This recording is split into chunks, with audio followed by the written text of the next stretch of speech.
নমস্কাৰ দশম শ্ৰেণীৰ বিজ্ঞানৰ প্ৰথম অধ্যায় ৰাসায়নিক বিক্ৰিয়া আৰু সমীকৰণৰ বিষয়ে অধ্যয়ন কৰিব লৈছোঁ। আজিৰ এই ভিডিঅ'ত অপসৰণ বিক্ৰিয়া আৰু দ্বি অপসৰণ বিক্ৰিয়াৰ বিষয়ে অধ্যয়ন কৰিম।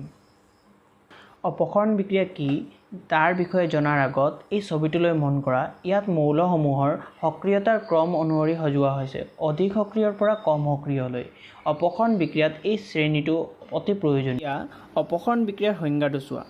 যিবোৰ বিক্ৰিয়াত অধিক সক্ৰিয় মৌল এটাই কম সক্ৰিয় মৌল এটাক তাৰ যৌগৰ পৰা অপসাৰিত কৰে তেনে বিক্ৰিয়াক অপসৰণ বোলে। ইয়াত সক্ৰিয়তাৰ কথাটো আহিছে, যিবোৰে অধিক সক্ৰিয় আৰু যিবোৰ কম সক্ৰিয়। অধিক সক্ৰিয় মৌল এটাই কম সক্ৰিয় মৌল এটাক তাৰ যৌগৰ পৰা অপসাৰিত কৰিব। এতিয়া উদাহৰণটোলৈ চোৱা। ইয়াত আইৰণে কপাৰ ছালফেটৰ লগত বিক্ৰিয়া কৰিছে।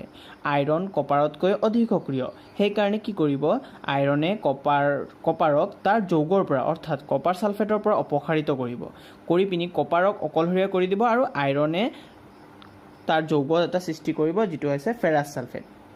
ইয়াত এই ৰিয়েকশ্যনটোত তোমালোকে কপাৰ ছালফেটৰ বৰণ নীলা হয়। যেতিয়া ই আইৰণৰ লগত বিক্ৰিয়া কৰে তেতিয়া সলিউশ্যনটোৰ বৰণ পাতল সেউজীয়ালৈ হৈ যায় আৰু আইৰণৰ ওপৰত কপাৰৰ মুগা বৰণৰ এটা তৰপৰ সৃষ্টি হয়।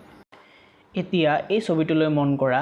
ইয়াত নীলা ৰঙৰ কপাৰ ছালফেটৰ দ্ৰৱত এটা লুৰ গজাল থোৱা হৈছে আৰু যেতিয়া ৰিয়েকশ্যনটো হৈছে তেতিয়া লুৰ গজালটোৰ ওপৰত কপাৰৰ এটা তৰপ অৰ্থাৎ মুগা ৰঙৰ তৰপৰ সৃষ্টি হৈছে আৰু দ্ৰৱটোৰ বৰণ পাতল সেউজীয়ালৈ ৰূপান্তৰিত হৈছে। পাতল সেউজীয়া হোৱাৰ একমাত্ৰ কাৰণ হ'ল ফেৰাছ ছালফেট উৎপন্ন হোৱাৰ কাৰণে।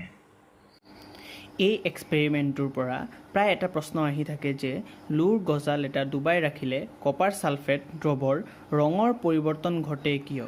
তো ইয়াৰ এনচাৰটো এনেদৰে লিখিব লাগিব যে লুৰ গজাল এটা ডুবাই ৰাখিলে কপাৰ ছালফেট দ্ৰৱৰ ৰঙৰ পৰিৱৰ্তন ঘটে কাৰণ লু কপাৰতকৈ অধিক সক্ৰিয়। সেইবাবে কপাৰ ছালফেটৰ পৰা কপাৰক অপসাৰিত কৰি আইৰণ ছালফেট উৎপন্ন হয় আৰু তাৰপিছত এই ৰিয়েকশ্যনটো লিখি দিব লাগিব। এতিয়া অপসৰণ বিক্ৰিয়াৰ আৰু এটা উদাহৰণ চাওঁ। জিংক প্লাছ কপাৰ ছালফেট অৰ্থাৎ জিংকে যেতিয়া কপাৰ ছালফেটৰ লগত ৰিয়েকশ্যন কৰিব তেতিয়া জিংক যিহেতু কপাৰতকৈ অধিক সক্ৰিয়, সেইকাৰণে ই কপাৰক তাৰ যৌগৰ পৰা অপসাৰিত কৰিব আৰু জিংক ছালফেট উৎপন্ন কৰিব। ইয়াত তোমালোকে এই সক্ৰিয়তাৰ শ্ৰেণীটো মই ইয়াত আকৌ এবাৰ লিখি দিছোঁ যে জিংক, তাৰপিছত আইৰণ, তাৰপিছত tin, lead, hydrogen, copper, silver আদি। এই তলফালে ৰিয়েকশ্যন সক্ৰিয়তাৰ ক্ৰমখিনি লাহে লাহে কমি গৈছে। এতিয়া এইফালে এটা ৰিয়েকশ্যন দিছোঁ, এইটো চোৱা যে জিংক ক্লৰাইড প্লাছ কপাৰ। ইয়াত বিক্ৰিয়াটো মই লিখিছোঁ যে কোনো বিক্ৰিয়া সংঘটিত নহয় কিয়?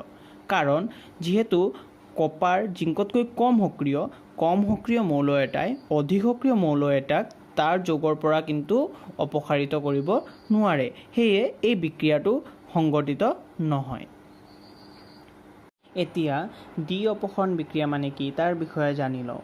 দ্বি অপসৰণ বিক্ৰিয়া সংজ্ঞা এনেদৰে দিব পাৰি যে যিবোৰ বিক্ৰিয়াত বিক্ৰিয়ক পদাৰ্থ দুটাৰ মাজত আয়নৰ বিনিময় ঘটে তেনে বিক্ৰিয়াক দ্বি অপসৰণ বিক্ৰিয়া বোলে।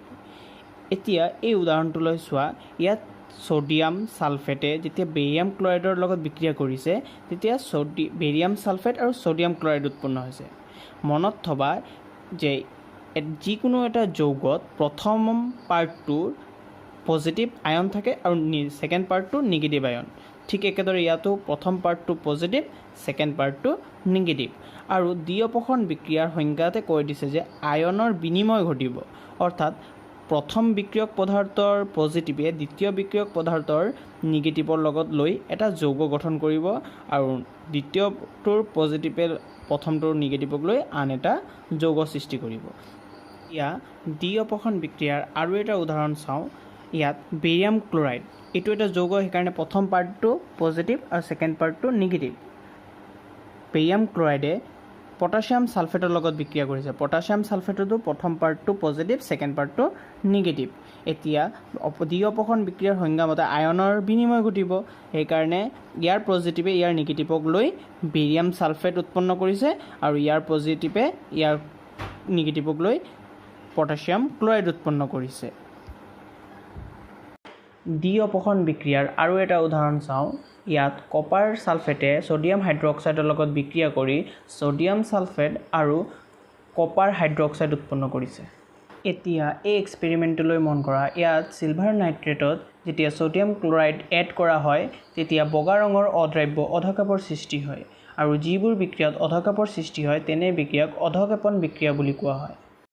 অধক্ষেপণ বিক্ৰিয়া বা প্ৰেচিপিটেশ্যন ৰিয়েকশ্যনৰ সংজ্ঞাটো এনেদৰে দিব পাৰি যে যিবোৰ বিক্ৰিয়াত অধক্ষেপৰ সৃষ্টি হয় তেনে বিক্ৰিয়াক অধক্ষেপণ বিক্ৰিয়া বোলে।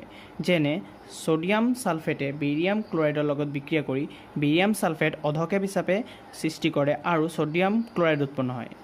আগৰ এক্সপেৰিমেণ্টত দেখুওৱাৰ দৰে চিলভাৰ নাইট্ৰেটে ছ'ডিয়াম ক্লৰাইডৰ লগত যেতিয়া বিক্ৰিয়া কৰে তেতিয়া চিলভাৰ ক্লৰাইড আৰু ছ'ডিয়াম নাইট্ৰেট প্ৰস্তুত কৰে। ভিডিঅ'টো ভাল লাগিলে লাইক, শ্বেয়াৰ এণ্ড ছাবস্ক্ৰাইব কৰিব। ধন্যবাদ।